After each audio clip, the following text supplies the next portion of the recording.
तो फाइनली आज से हम लोग क्लास 11th के केमिस्ट्री का फर्स्ट चैप्टर जो है some basic concept of chemistry उसको चालू करते हैं। इसको चालू करने से पहले हम लोग ये देख लेते हैं कि इस चैप्टर में हमको कौन कौन से टॉपिक के बारे में पढ़ना है, क्योंकि कई बार ऐसा होता है कि हम लोग पढ़ाई तो चालू कर देते हैं लेकिन ये पता नहीं होता है कि हमको इस चैप्टर में पढ़ना क्या क्या था। तो सबसे पहले हम लोग इसको देख लेंगे। सम बेसिक कंसेप्ट को हम लोग दो भाग में पढ़ेंगे, पार्ट 1 और पार्ट 2। इसको दो भाग में बांट देते हैं, पार्ट 1 और पार्ट 2। पार्ट 1 में जो हम लोग पढ़ेंगे वो सबसे पहला टॉपिक होगा some basic idea. Some basic idea, some basic idea कहने का मतलब जो केमिस्ट्री था 8th में, 9th में, 10th में, वो हमको यहाँ भी कुछ हद तक आएगा, जो कि इस चैप्टर में अगर नहीं हम लोग पढ़े रहेंगे तो आगे वो परेशानी करेगा। तो इसको हम लोग पहले समझ लेंगे, क्योंकि हम लोग जो चैप्टर पढ़ेंगे बिल्कुल 0 से लेके हायर लेवल तक पढ़ेंगे।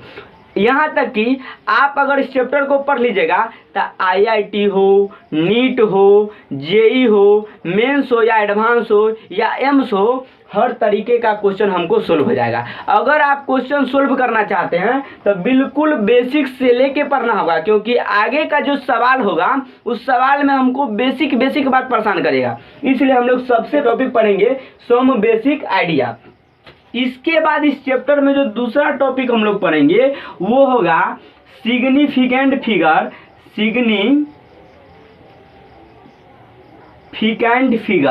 सिग्निफिकेंट फिगर अभी क्या होता है सिग्निफिकेंट फिगर, जब चैप्टर में हम लोग पढ़ेंगे तो समझ लेंगे। इसके बाद तीसरा जो है वो है राउंड ऑफ। इसके बाद हम लोग पढ़ेंगे साइंटिफिक नोटेशन। इसके बाद हम लोग अगला टॉपिक पढ़ेंगे, अगला टॉपिक वो होगा atomic mass and molecular mass. इसके बाद जो हम लोग पढ़ेंगे वो होगा एवरेज एटॉमिक मास। और इसके बाद जो हम लोग पढ़ेंगे वो होगा मॉलिक्यूलर फार्मूला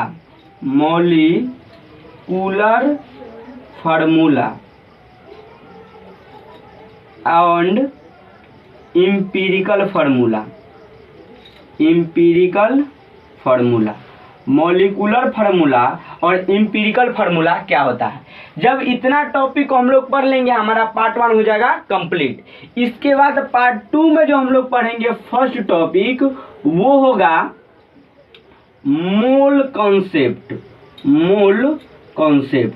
अब मोल कॉन्सेप्ट इतना इम्पोर्टेंट टॉपिक है कि जैसे किसी भी सब्जी को बनाने के लिए आप जो मसाला डालना है वो मसाला डाल दीजिए, जितना रंग का मसाला डालना है उतना मसाला डाल दीजिए, ओरिजिनल डाल दीजिए, लेकिन एक नमक नहीं डालिए, तो सब्जी का स्वाद क्या होगा, पूरा स्वाद और पूरा मसाला डाला हुआ आपका खराब हो जाएगा। उसी प्रकार से सारे टॉपिक को आप पढ़ लीजिए। अगर आप केमिस्ट्री में मूल कंसेप्ट नहीं पढ़े तो ये सारे स्वाद को क्या करेगा, खराब कर देगा।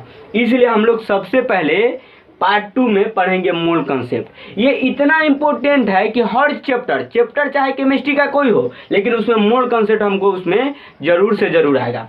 तो इस मूल कंसेप्ट को समझने के लिए हमको इतना टॉपिक पहले आना चाहिए। इसके बाद जो पार्ट 2 में हम लोग पढ़ेंगे सेकेंड टॉपिक वो होगा इक्विवेलेंट वेट।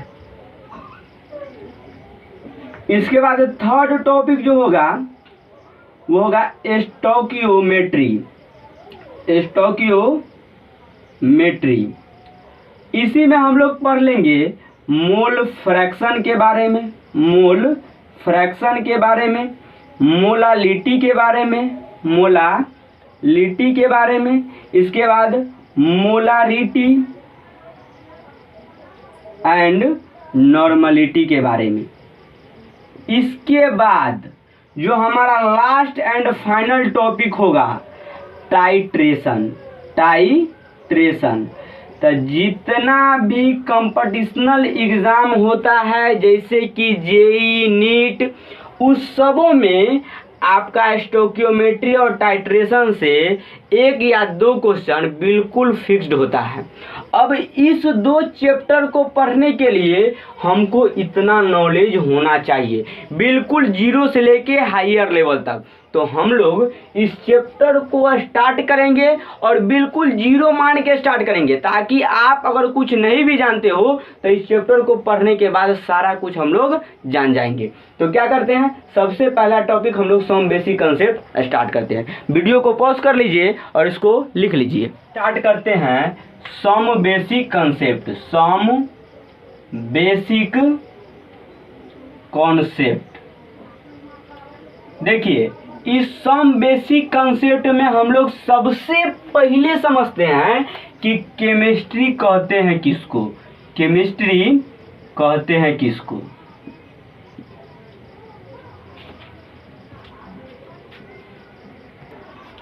देखिए, द ब्रांच ऑफ साइंस, विज्ञान की वैसी शाखा, वेयर वी स्टडी, जहां हम लोग अध्ययन करते हैं कंपोजिशन के बारे में। कंपोजिशन का मतलब होता है मिलावट, संगठन। इसके बाद स्ट्रक्चर के बारे में, स्ट्रक्चर मतलब बनावट। एंड प्रॉपर्टीज, प्रॉपर्टीज का हिंदी होता है गुण। ऑफ मैटर, देखिए ध्यान से, केमिस्ट्री उसको कहेंगे जहां किसी भी पदार्थ के कंपोजिशन के बारे में पढ़ेंगे, स्ट्रक्चर के बारे में और उसके गुण के बारे में जहां कहीं भी हम लोग अध्ययन करते हैं उसको क्या कहेंगे, केमिस्ट्री। अब सबसे पहला सवाल उठता है कि सर ये मैटर कहेंगे किसको, मैटर कहेंगे किसको। अब मैटर से पहले हम लोग इस बात को जान लेते हैं कि ये कंपोजिशन क्या होता है। कंपोजिशन क्या होता है, देखिए कंपोजिशन का हिंदी होता है मिलावट। मिलावट कहिए या संगठन कहिए। अब कोई भी पदार्थ बना होगा तो वो किसी न किसी के मिलने से बना होगा। तो हम लोग मान लेते हैं कि ओजोन एक प्रकार का क्या है, पदार्थ है। ओजोन एक प्रकार का पदार्थ है और ओजोन का फार्मूला होता है O3। बिल्कुल यहीं से याद रखते चलिएगा, O3। अब इसका कंपोजिशन क्या है, तो जब ऑक्सीजन के 3 परमाणु एक साथ कंबाइन होते हैं, कंबाइन होने का मतलब मिलते हैं, तब जाके ओजोन का फॉर्मेशन होता है। ओजोन का फॉर्मेशन होता है। तो ओजोन का कंपोजिशन क्या हो गया, ऑक्सीजन। जब ऑक्सीजन के 3 परमाणु एक साथ मिलते हैं तब जाके क्या बनता है, ओजोन बनता है। When 3 atom of oxygen combine to form ozone. When का हिंदी होता है जब। जब ऑक्सीजन के 3 परमाणु एक साथ मिलते हैं तब जाके क्या बनता है, ओजोन बनता है। जब ओजोन का कंपोजिशन पता चल गया तो इसका कुछ ना कुछ क्या होगा, स्ट्रक्चर होगा। तो हम लोग अब स्ट्रक्चर के बारे में देख लेते हैं। हिंदी होता है बनावट, बनावट। और स्ट्रक्चर का हिंदी होता है बनावट। कोई भी पदार्थ होगा तो उसका कुछ ना कुछ कंपोजिशन होगा, कुछ ना कुछ स्ट्रक्चर होगा। तो ओजोन का स्ट्रक्चर इस तरीका से होता है, 3 गो ऑक्सीजन और वो इस तरीका के बॉन्ड से अटैच होता है। अब इसको हम लोग क्या कहते हैं, इसको हम लोग क्या कहते हैं, ये हम लोग आगे पढ़ेंगे। अभी बस इतना ही समझिए कि ओजोन का स्ट्रक्चर इस तरीका से होता है और इस तरीका के मूरे स्ट्रक्चर को केमिस्ट्री के लैंग्वेज में बेंट कहते हैं। तो ओजोन का स्ट्रक्चर कैसा होगा, बेंट होगा। ओजोन का कंपोजिशन हम लोग समझ लिए कि ओजोन का कंपोजिशन क्या है, तो जब ऑक्सीजन के 3 परमाणु एक साथ मिलते हैं तब क्या बनता है, ओजोन बनता है। ओजोन का स्ट्रक्चर क्या होता है, तो ओजोन का स्ट्रक्चर बेंट होता है। अब ओजोन का प्रॉपर्टीज हम लोग देख लेते हैं। देखिए, ओजोन का गुण होता है कि ओजोन प्रिविंड, प्रिविंड का हिंदी होता है रक्षा करना। ओजोन रक्षा करता है लिविंग को, लिविंग मतलब सजीव को, फ्रॉम अल्ट्रा वायोलेट रे। ओजोन सजीव को रक्षा करता है किसे, अल्ट्रा वायोलेट रे से। अल्ट्रा वायोलेट रे कहने का मतलब पैरा बैगनी किरण से ओजोन सजीव को रक्षा करता है। तो जब इतना बात जान गए हैं तो ओजोन के बारे में 2 पॉइंट और हम लोग समझ लेते हैं। अब देखिए, जब हम ओजोन के बारे में समझ गए कि सजीव को रक्षा करता है अल्ट्रा वायोलेट रे से, तब उसके बारे में कुछ प्रॉपर्टी समझ लेते हैं। देखिए, अल्ट्रा वायोलेट रे होता है कि सूर्य से खतरनाक किरण निकल, मतलब पृथ्वी पर उपस्थित सजीव जितना है उस सब के लिए हानिकारक होता है। अब इसको क्या करता है कि ओजोन वायुमंडल में, मतलब पृथ्वी के ऊपरी सतह में एक स्तर है, स्तर कहने का मतलब एक लेयर है, चाय छन्ना की तरह से, जो क्या करता है सूर्य से निकलता है खतरनाक किरण, उसको छान के और हम लोग को शुद्ध विटामिन डी, बोलते हैं ना कि सूर्य के प्रकाश में क्या पाया जाता है, विटामिन डी, तो वही हमको विटामिन डी देता है।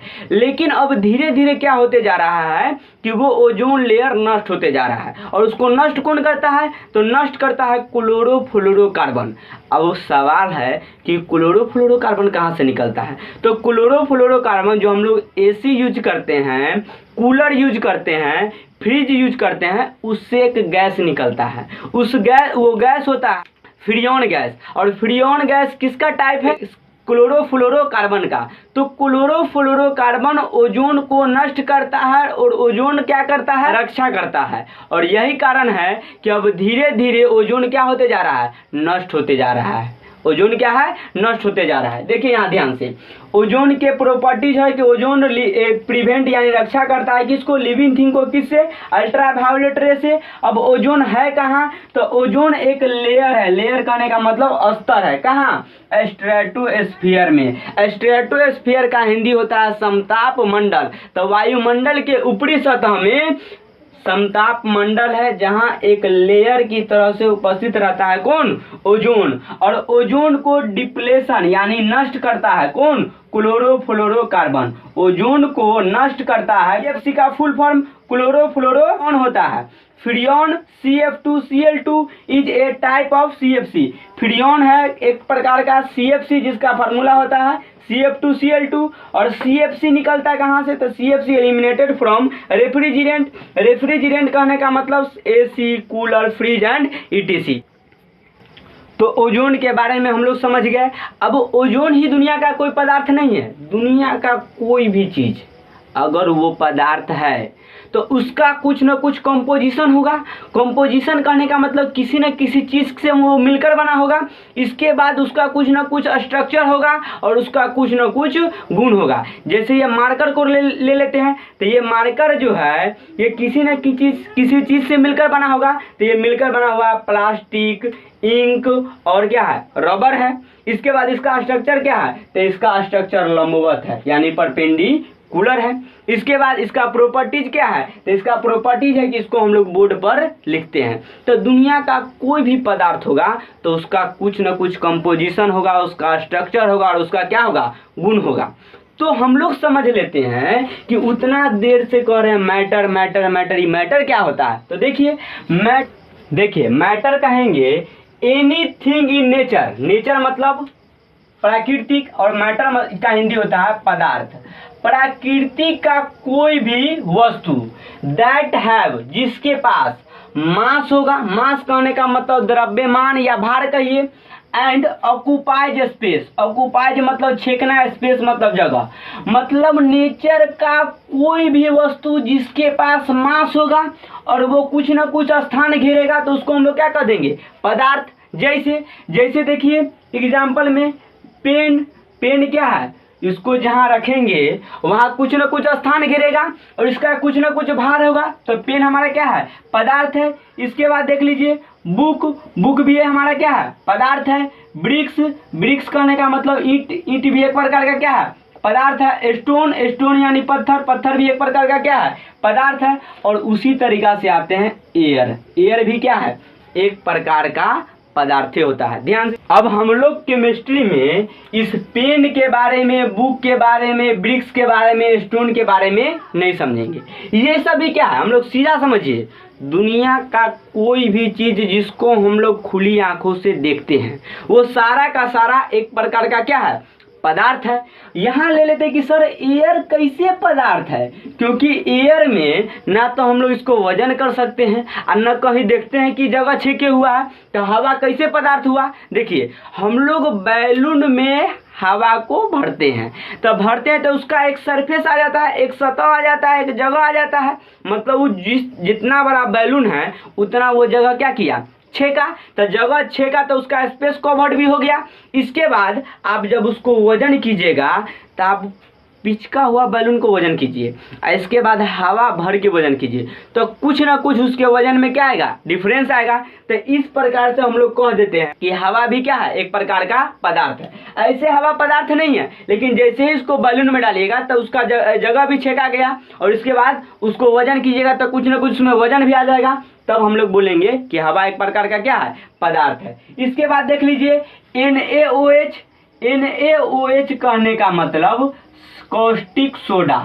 कॉस्टिक सोडा, इसको हम लोग बोलते हैं कॉस्टिक सोडा। ये भी एक प्रकार का क्या है, पदार्थ है। H2O। H2O मतलब जल। जल भी एक प्रकार का क्या है, पदार्थ है। इसके बाद देख लीजिए H2SO4। H2SO4 मतलब sulphuric acid. Sulphuric acid, sulphuric acid कहिए, या इसी को हम लोग कहते हैं king of acid. King of acid, या इसी को बैटरी एसिड के नाम से जानते हैं। बैटरी एसिड, ट्रैक्टर में, ट्रक में, बस में जो बैटरी होता है उसके अंदर जो पानी डाला रहता है वो क्या रहता है, सल्फ्यूरिक एसिड। इसी को हम लोग किंग ऑफ एसिड मतलब एसिड का राजा कहते हैं। और बैटरी एसिड बैटरी में डाला जाता है, इसीलिए इसको हम लोग किस नाम से जानते हैं, बैटरी एसिड। फिर से समझिए कि मैटर किसको कहेंगे, तो नेचर का कोई भी वस्तु जिसके पास मास होगा और वो कुछ ना कुछ स्थान घेरेगा तो उसको हम लोग क्या कर देंगे, पदार्थ कर देंगे। और जितना हम लोग खुली आंखों से देखते हैं वो सारा का सारा क्या है, पदार्थ है। सिर्फ किसको छोड़ के, लाइट को छोड़ के। लाइट के छोड़ के दुनिया का सारा चीज क्या है, पदार्थ है। देखिए हम लोग दो ही टाइप के चीज है, एक है मैटर, एक है मैटर और दूसरा क्या है, एनर्जी। एनर्जी में भी कौन एनर्जी है, तो light energy.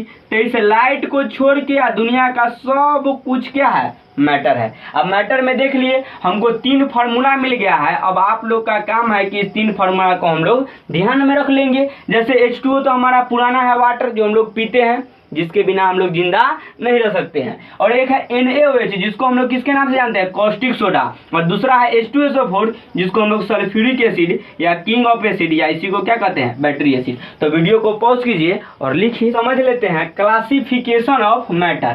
Classification of matter कहने का मतलब कि मैटर को कितने भागों में बांटा गया है। क्लासिफिकेशन ऑफ मैटर, मैटर का वर्गीकरण, पदार्थ का वर्गीकरण। देखिए matter mainly exist in 3 physical state. Matter mainly exist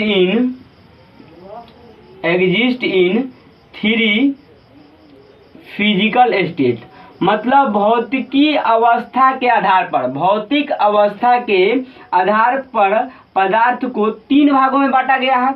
जिसमें पहला है हमारा सॉलिड जिसको हिंदी में कहते हैं ठोस। इसके बाद दूसरा है लिक्विड जिसको हिंदी में कहते हैं द्रव। और तीसरा है गैस जिसको हिंदी में भी गैस ही बोलते हैं। और नॉलेज के लिए समझ लीजिए पदार्थ का एक चौथा अवस्था भी है जिसको हम लोग कहते हैं प्लाज्मा। क्या कहते हैं, प्लाज्मा।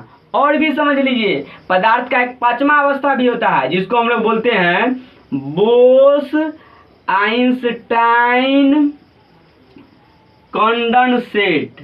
कंडेंसेट जिसको हम लोग BEC के नाम से जानते हैं। इसको सत्येंद्र नाथ बोस नामक साइंटिस्ट ने 1920 ईस्वी में खोज किया था कि पदार्थ का भौतिक अवस्था के आधार पर पांचवा अवस्था भी होता है जिसका नाम है बोस-आइंस्टीन कंडेंसेट। बोस नामक साइंटिस्ट ने खोज किया था, इसीलिए इसको हम लोग बोस-आइंस्टीन कंडेंसेट कहते हैं। तो आज से समझ लीजिए कि भौतिक अवस्था के आधार पर पदार्थ को कितने भागों में बांटा गया है, तो 3 भागों में, लेकिन एक चौथा अवस्था भी है जिसको हम लोग क्या कहेंगे, प्लाज्मा, और पांचवा को क्या कहेंगे, बोस-आइंस्टीन कंडेंसेट। और इस 3 के बारे में तो हम लोग पहले से अवगत है। तो वीडियो को पॉज कीजिए और बारी बारी से देखते हैं कि सॉलिड क्या है, लिक्विड क्या है और गैस क्या है।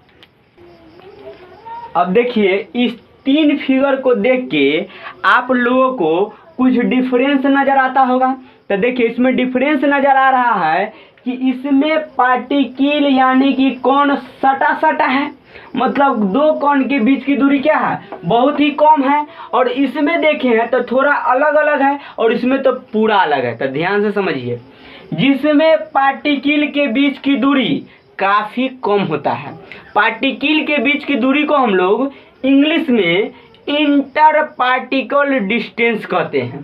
तो इसमें इंटर पार्टिकल डिस्टेंस कम होता है, और जिसमें इंटर पार्टिकल डिस्टेंस कम होता है उसको हम लोग सॉलिड के नाम से जानते हैं। और जिसमें थोड़ा सा हटा हटा होता है इसको हम लोग लिक्विड के नाम से जानते हैं। और जिसमें पूरा हटा होता है इसको हम लोग गैस के नाम से जानते हैं। और गैस में देखिएगा तो इस दोनों का कंटेनर खुला हुआ है, लेकिन इसका कंटेनर क्या है, क्लोज है। क्लोज इसलिए है क्योंकि जैसे ही आप गैस के कंटेनर को खुला रखिएगा, कंटेनर कहने का मतलब जिसमें आप रखे हुए हैं बर्तन समझिए, तो वो गैस क्या होगा, रिलीज हो जाएगा यानी उड़ जाएगा। तो इसलिए हम लोग इसके कंटेनर को क्या करके रखते हैं, क्लोज करके। और जैसे ही क्लोज करिएगा तो इसमें प्रेशर बन जाता है और इस पूरा में क्या होगा, फैल जाता है। ध्यान से समझिए कि सॉलिड उसको बोलेंगे जिसमें इंटर पार्टिकल स्पेस क्या होता है, काफ़ी कम होता है। इसके बाद लिक्विड किसको बोलेंगे, तो थोड़ा सा इसमें दूर दूर होता है। और गैस किसको बोलेंगे, तो पूरा इसमें दूर होता है। इसी के कारण सॉलिड को जहाँ रखिएगा आप ज्यों का त्यों रहेगा, और लिक्विड को रखिएगा कि बह जाएगा।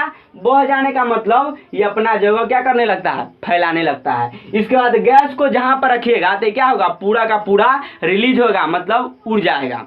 तो हम लोग इसके आधार पर कह देंगे कि सॉलिड का शेप मतलब आकार निश्चित होता है, जबकि लिक्विड का आकार निश्चित नहीं होता है। मतलब इसको जहाँ रखिएगा वहाँ फैल जाएगा। इसके बाद गैस का आकार भी निश्चित नहीं होता है, इसका भी आकार क्या होता है, अनिश्चित होता है। देखिए हेडिंग दे दीजिएगा, properties of solid, liquid and gas. Solid, liquid और गैस का गुण, इसमें हम लोग 3 को देख लिए। पहला गुण हम लोग देख रहे हैं कि इसका आकार मतलब शेप क्या होता है, सॉलिड का फिक्स होता है। इसको जहाँ पर रखिएगा ज्यों का त्यों वैसा ही रहेगा। जैसे मार्कर है, मार्कर एक प्रकार का क्या है, सॉलिड है। इसको जहाँ पर रखेंगे ये ज्यों का त्यों रहेगा। लेकिन लिक्विड का शेप नॉट फिक्स होता है, नॉट फिक्स्ड बोलिए, या इसी को इनडिफिनिट बोलिए, और में इनडिफिनिट इसको बोलिए। देखिए अब जैसे ही इसको आप बोतल में रखिएगा तो बोतल के आकार का हो जाएगा, ग्लास में रखिएगा तो ग्लास के आकार का हो जाएगा। इसीलिए बोलते हैं कि शेप जो सॉलिड का फिक्स होता है लेकिन लिक्विड का फिक्स नहीं होता है। उसी प्रकार गैस का भी शेप फिक्स्ड नहीं होता है, इसलिए इसको नॉट फिक्स्ड या इसी को इनडिफिनिट बोलेंगे। और सॉलिड का क्या होता है, डिफिनिट होता है। डिफिनिट कहिए या फिक्स्ड कहिए, डिफिनिट कहिए या इसी को फिक्स्ड कहते हैं। इसके बाद हम लोग दूसरा देख लेते हैं वॉल्यूम मतलब आयतन। अभी आयतन क्या होता है ये भी हम लोग देखेंगे, लेकिन पहले समझ लेते हैं कि सॉलिड का जो आयतन होता है ये फिक्स्ड होता है। अब इसको आप ग्लास में रखिए या बाल्टी में रखिए या कहीं भी रखिए, तो 1 kg का है तो ये हर जगह कितना रहेगा, 1 ही kg रहेगा।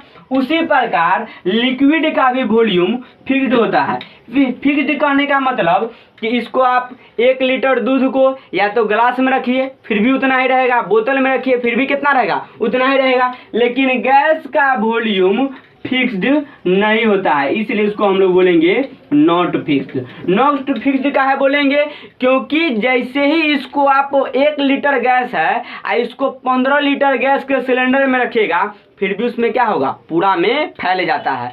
और गैस का वॉल्यूम निकालने के लिए हमको कंटेनर का वॉल्यूम निकालना होगा, इसलिए गैस क्या होता है, उसका आयतन फिक्स्ड नहीं होता है। अब देखिए जैसे ही आधा लीटर भी गैस रहेगा और 15 लीटर के सिलेंडर में आप लगाइएगा तो जलाइएगा गैस को और तुरंत आग उसमें पकड़ लेता है। इससे यह सिद्ध होता है कि इसमें पूरा में क्या होता है, गैस फैला हुआ होता है। दूसरा गुण होता है इसका इंटर पार्टिकल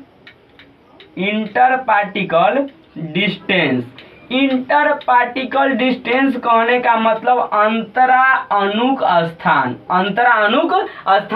इंटर का मतलब दो के बीच, दो पार्टिकल के बीच की दूरी। तो इसमें देख रहे हैं कि दो पार्टिकल काफी नजदीक है, मतलब इसमें इंटर पार्टिकल डिस्टेंस जो होता है वो क्या होता है, कम होता है। और लिक्विड में क्या है, इससे ज्यादा होता है, और इससे ज्यादा किस में होता है, गैस में। मतलब सॉलिड से ज्यादा लिक्विड में और लिक्विड से ज्यादा किस में होता है, गैस में। तो हम लोग इधर कर दे जाएंगे तो इंटर पार्टिकल डिस्टेंस क्या होगा, इंक्रीज करेगा, मतलब सॉलिड में कम होता है, उससे ज्यादा होता है लिक्विड में, और उससे ज्यादा किस में होता है, गैस में।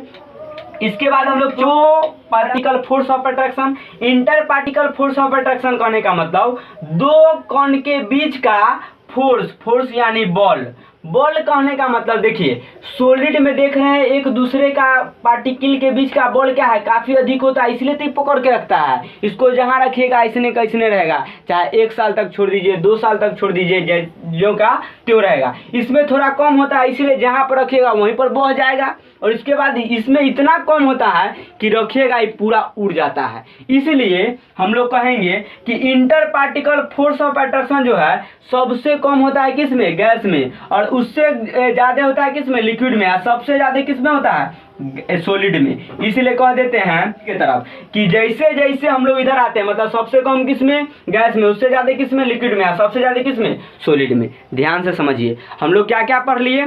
तो हम लोग देख लिए कि सॉलिड, लिक्विड और गैस में शेप क्या होता है, तो सॉलिड का डिफिनिट होता है या फिक्स बोलिए। इसके बाद लिक्विड का नॉट फिक्स होता है और गैस का भी फिक्स नहीं होता है। मतलब इसको डब्बा में रखिएगा तो डब्बा के आकार का हो जाएगा, डोल में रखिएगा तो डोल के आकार का हो जाएगा। उसी प्रकार से गैस भी होता है, 5 लीटर के सिलेंडर में रखिएगा तो 5 लीटर के जैसा हो जाएगा, और 10 लीटर के सिलेंडर में रखिएगा तो 10 लीटर के जैसा हो जाएगा। उसके बाद वॉल्यूम देख लेते हैं। वॉल्यूम मतलब आयतन, सॉलिड का आयतन फिक्स होता है और लिक्विड का भी आयतन फिक्स होता है। जैसे 1 kg सॉलिड जहां पर रखिएगा वहीं रहेगा। 1 kg सॉलिड को लिक्विड को ग्लास में रखिए या डोल में रखिए या बाल्टी में रखिए, वो भी जो का त्यों रहेगा। लेकिन गैस क्या होगा, पूरा में फैल जाता है। तो पहली बात कंटेनर जैसे ही खुला रखिएगा तो उड़ जाएगा, आप बंद रखिएगा तो उस पूरा में क्या होगा, फैल जाएगा। उसका जितना वॉल्यूम होगा कंटेनर का उतना वॉल्यूम हो जाएगा किसका, गैस का। इसके बाद इंटर पार्टिकल डिस्टेंस हम लोग देख लेते हैं, दो पार्टिकल बीच की दूरी। तो दूरी देख रहे हैं सॉलिड में बहुत कम होता है, उसके बाद होता है लिक्विड में, सबसे ज्यादा किसमें होता है, गैस में। इसलिए हम लोग देख लें कि इधर जैसे जैसे सॉलिड से लिक्विड की तरफ और लिक्विड से गैस की तरफ आएंगे तो इंटर पार्टिकल डिस्टेंस क्या होगा, बढ़ेगा। और देख रहे हैं फोर्स ऑफ अट्रैक्शन इसमें काफी कम होता है, यानी उड़ने लगता है। इसके बाद लिक्विड में थोड़ा कम होता है, इसलिए जहां पर रखते हैं वहां बह जाता है, और सॉलिड को जहां रखिएगा वहां ज्यों का त्यों रहेगा, मतलब इसमें काफी। हम लोग देख रहे हैं क्लासिफिकेशन ऑफ मैटर, जिसमें पहले हम लोग देख लिए हैं classification of matter on the basis of physical properties. भौतिक अवस्था के आधार पर पदार्थ को 3 भागों में बांटा गया है, सॉलिड, लिक्विड और गैस, जिसमें चौथा अवस्था के बारे में भी हम बता दिए हैं, प्लाज्मा, और 5वां अवस्था है बोस-आइंस्टीन कंडेंसेट, जिसको BEC बोलते हैं। अब हम लोग देख लेते हैं classification of matter on the basis of chemical properties. Chemical properties के आधार पर पदार्थ को 2 भाग में बांटा गया है, पहला एलिमेंट और दूसरा कंपाउंड। तो हम लोग समझ लेते हैं कि एलिमेंट कहते हैं किसको। तो देखिए एलिमेंट यानी तत्व प्रकृति का वह सबसे शुद्धतम पदार्थ होता है जो केवल और केवल एक ही परमाणु के मिलने से बना होता है। इट इज द प्यूरेस्ट का मतलब होता है शुद्धतम, सिंगल, अकेला सब्सटेंस। यह प्रकृति का सबसे शुद्धतम सिंगल सबस्टांस होता है जो केवल और केवल एक ही प्रकार के परमाणु से मिलकर बना होता है। इसी बात को लिख दिए, it is the purest single substance in nature, it is formed by only one type of atom, जो एक ही प्रकार के एटम के मिलने से बना होता है। जैसे देख लीजिए हाइड्रोजन, हाइड्रोजन को सिंबलाइज करते हैं H से। इसके बाद ऑक्सीजन, ऑक्सीजन का सिंबल होता है C, और कार्बन, तो ये सब क्या है हमारा तत्व का एग्जाम्पल है, ETC। इसी तरीका से होगा। इसके बाद दूसरा है हम लोग का कंपाउंड। कंपाउंड किसको कहेंगे? तो जब एक से अधिक एटम एक फिक्स रेशियो में कंबाइन होता है तब जाके क्या बनता है? कंपाउंड। कंपाउंड को हिंदी में यौगिक कहते हैं। When एटम कंबाइन, जब एटम कंबाइन होता है, जुड़ता है इन फिक्स रेशियो, एक फिक्स रेशियो में, तब जाके क्या बनता है? कंपाउंड। जैसे देख लीजिए, जैसे हाइड्रोजन और हाइड्रोजन जुड़ेगा तब जाके क्या बनेगा? H2। ऑक्सीजन और ऑक्सीजन जुड़ेगा तब बनेगा O2। जब कार्बन और ऑक्सीजन जुटेगा तब बनेगा CO2। जब कार्बन और हाइड्रोजन जुड़ेगा तब बनेगा CH4। देखिए ये सारे का सारा अकेला अकेला जुड़ेगा, इसलिए इसको हम लोग कहते हैं एटम। और ये एक से अधिक जुड़ गया, एक फिक्स्ड रेशियो में जुड़ा, इसलिए इसको हम लोग कहेंगे कंपाउंड। अब देखिए इसमें क्राइटेरिया है कि एटम तो अकेला रहता है जो एक ही प्रकार के परमाणु से बना होता है, लेकिन कंपाउंड क्या है? एक से अधिक परमाणु से मिलकर बना होता है। अब आप इसमें चाहिएगा कि हम इस कार्बन को अलग कर दे और ऑक्सीजन को अलग कर दे, तो ये फिजिकल मेथड से पॉसिबल नहीं है। अगर आप कंपाउंड में से अपने अपने एलिमेंट को अलग अलग करिएगा तो इसके लिए आपको केमिकल मेथड का यूज करना होगा। इसी बात को यहाँ नोट पे लिख दिए हैं कि फ्रॉम कंपाउंड, कंपाउंड से component element can not be separated by. Separated by का मतलब सेपरेट का हिंदी होता है अलग अलग करना। कि फिजिकल मेथड, फिजिकल मेथड से कंपाउंड में जो कंपोनेंट एलिमेंट है उसको हम लोग अलग अलग नहीं कर सकते हैं, लेकिन अलग कर सकते हैं किस मेथड द्वारा? केमिकल मेथड द्वारा। फिजिकल मेथड कहने का मतलब हाथ से चुनकर, चलनी से छानकर, फेन उत्प्लावन विधि द्वारा, इस सब से हम लोग इसको अलग नहीं कर सकते हैं। अलग करना होगा केमिकल मेथड। केमिकल मेथड मतलब लैब मेथड, रिएक्शन करके हमको इसको अलग अलग करना होगा। तो वीडियो को पॉज कीजिए और इसको नोट कीजिए। अब हम लोग समझ लेते हैं कि कह रहे हैं आधार पर, फिजिकल प्रॉपर्टीज के आधार पर पदार्थ को इतना भागों में बांटा गया है, केमिकल प्रॉपर्टीज के आधार पर पदार्थ को इतना भागों में बांटा गया है। तो ये फिजिकल प्रॉपर्टीज, केमिकल प्रॉपर्टीज होता क्या है? तो देखिए हम लोग इस मैटर के पास दो टाइप का प्रॉपर्टीज होता है। A matter has two types of properties. पहला है फिजिकल प्रॉपर्टीज, जिसको भौतिक गुण कहते हैं। फिजिकल प्रॉपर्टीज, फिजिकल प्रॉपर्टीज कहने का मतलब भौतिक गुण। A properties of matter in which no any change of composition. Composition का मतलब होता है मिलावट। मिलाने के बाद किसी प्रकार का चेंजिंग ना आवे तो उसको हम लोग कहते हैं फिजिकल प्रॉपर्टीज। जैसे हम लोग देख लेते हैं dissolving of matter, colour, odour, melting point, boiling point,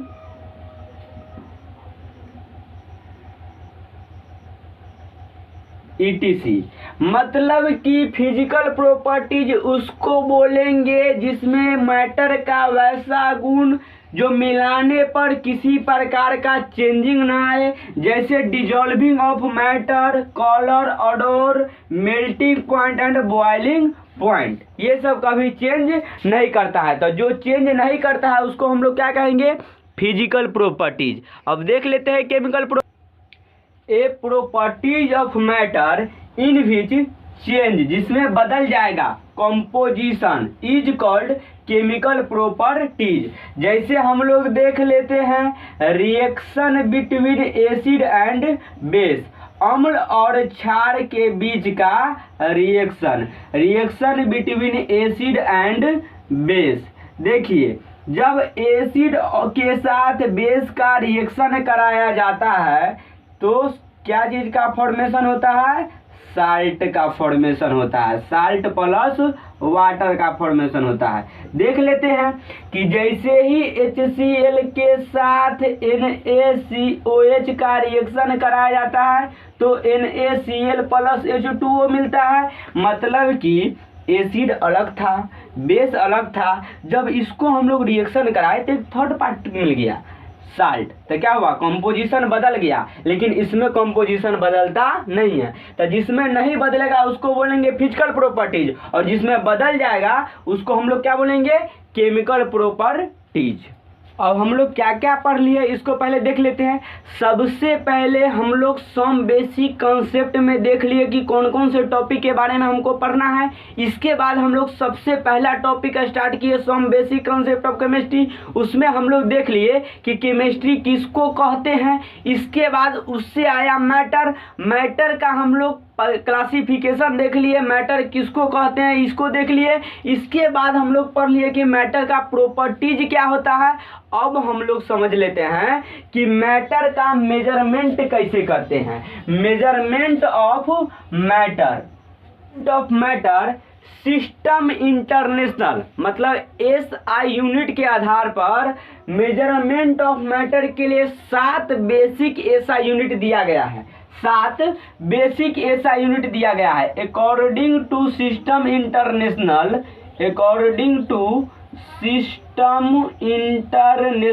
कहने का मतलब SI यूनिट। तो हम लोग देख लेते हैं कि वो कौन कौन सा 7 बेसिक SI यूनिट है, जिसमें पहला है लेंथ। लेंथ कहने का मतलब लंबाई। लेंथ का सिंबल होता है L और उसका SI यूनिट होता है मीटर। लेंथ को हम लोग मीटर में कंसीडर करते हैं और मीटर का सिंबल होता है M। देखिए यहाँ से बेसिक फिजिकल क्वांटिटी है 7 है, जिसमें पहला कौन है लेंथ, जिसका सिंबल होता है L और इसका SI यूनिट होता है मीटर, और मीटर का सिंबल क्या होता है M। दूसरा है लेंथ के बाद टाइम। टाइम का T होता है स्मॉल t और SI यूनिट इसका होता है सेकेंड, और सेकेंड का सिंबल होता है S। इसके बाद टाइम के बाद टेम्परेचर होगा। टेम्परेचर का SI यूनिट होता है केल्विन, और टेम्परेचर को सिंबल हम लोग करते हैं कैपिटल T से और केल्विन को K से। इसके बाद चौथा है इलेक्ट्रिक करंट, और इलेक्ट्रिक करंट का सिंबल होता है I और इसका SI यूनिट होता है एम्पियर। इलेक्ट्रिक करंट को हम लोग एम्पियर में कंसीडर करते हैं और इसका सिंबल होता है A। इसके बाद है हम लोग का मास का SI यूनिट। देखिए हम लोग पढ़ रहे हैं मेजरमेंट ऑफ मैटर। अब सवाल उठता है कि हम लोग मैटर का मेजरमेंट क्यों करेंगे। तो देखिए आप कोई भी सामान लेने जाएगा तो कोई यूनिट बोलिएगा ना। अब तेल लेने जाएगा तो ऐसा नहीं ना बोल सकते कि हमको 2 दर्जन तेल दे दीजिए, या चीनी लेने जाएगा तो ऐसा नहीं कह सकते कि 2 लीटर चीनी दे दीजिए। उसके लिए एक फिक्स यूनिट बोलना होगा। इसलिए हम लोग मेजरमेंट ऑफ मैटर कर रहे हैं। इसके लिए 7 को यूनिट दिया गया है, length, time, temperature, electric current, mass और luminous intensity, amount of substance, जिसमें लेंथ का होता है मीटर, टाइम का होता है सेकेंड, टेम्परेचर का होता है केल्विन, और इलेक्ट्रिक करंट का होता है एम्पियर, मास का होता है किलोग्राम, और ल्यूमिनस इंटेंसिटी का होता है कैंडेला, और अमाउंट ऑफ सब्सटेंस का होता है मोल। जिसमें हम लोग को इस 7 में से एक के बारे में काफी डिटेल में पढ़ना है। अमाउंट ऑफ सब्सटेंस के मोल होता है SI यूनिट, और मोल के बारे में पूरा केमिस्ट्री में हम लोग अध्ययन करेंगे। इसलिए आपको बता दिए हैं कि जैसे 1 डोजन बराबर 12 पार्टिकल, 1 kg बराबर 1000 ग्राम, इसी प्रकार से 1 मोल बराबर 6.022 × 10 के पावर 23 पार्टिकल होता है। तो हम लोग अभी तक जो पढ़ लिए वो मैटर पढ़ लिए, उसका क्लासिफिकेशन पढ़ लिए, उसका प्रॉपर्टीज पढ़ लिए, और मैटर का मेजरमेंट पढ़ लिए। अगले क्लास में हम लोग साइंटिफिक नोटेशन, सिग्निफिकेंट फिगर और राउंड ऑफ को पढ़ेंगे।